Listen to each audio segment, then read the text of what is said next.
কিডনিতে পাথর প্রতিরোধে খালি পেটে শশা খান। ক্লান্তি দূর করতে কলা আর বাদাম খান। ত্বক উজ্জ্বল রাখতে টমেটো আর গাজর খান। হাড় মজবুত রাখতে দুধ, সজনে ডাঁটা আর দই খান। কোনো ওষুধ না খেয়ে স্ত্রীকে লং টাইম আদর করতে চাইলে ম্যাজিক কন্ডোম ব্যবহার করুন।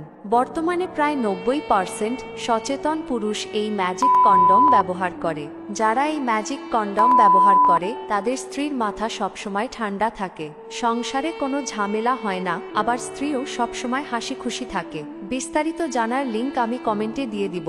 ওজন কমাতে প্রতিদিন শসা আর গাজর খান। চোখের জ্যোতি বাড়াতে পাঙ্গাস মাছের তেল আর গাজর খুব ভালো কাজ করে। হৃদযন্ত্র ভালো রাখতে রসুন আর অলিভ অয়েল খান। রক্তচাপ নিয়ন্ত্রণে রাখতে রসুন আর কলা খান। পেট পরিষ্কার রাখতে আমলকি আর পেঁপে ভালো কাজ করে।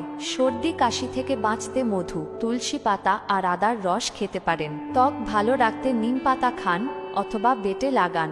ঘুম ভালো করতে কুমড়ার বীজ খান। হৃদরোগের ব্লক নিয়ন্ত্রণে রাখতে কাঁচা হলুদ খান।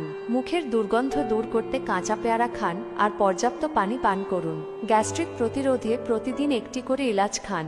ভিটামিন ডি পেতে প্রতিদিন কিছুক্ষণ সূর্যের আলোতে থাকুন। প্রাকৃতিক খাবারেই আল্লাহ তাআলা অসংখ্য রোগের সমাধান রেখেছেন।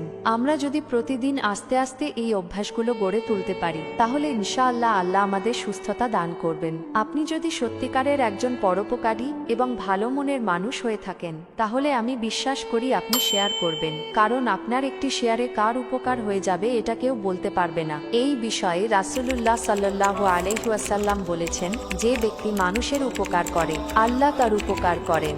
সহিহ মুসলিম। এই হাদিস থেকে বোঝা যায় অন্যের উপকার করা শুধু তার প্রতি দয়া করা নয়, বরং এটি আল্লাহর সরাসরি সাহায্য পাওয়ার একটি বড় মাধ্যম। তাই ভালো কিছু জানলে বা পারলে অন্যের সঙ্গে শেয়ার করা উচিত। সে নিয়তে আপনি শেয়ার করতে পারেন। আল্লাহ যেন আপনার এই উপকার কবুল করেন।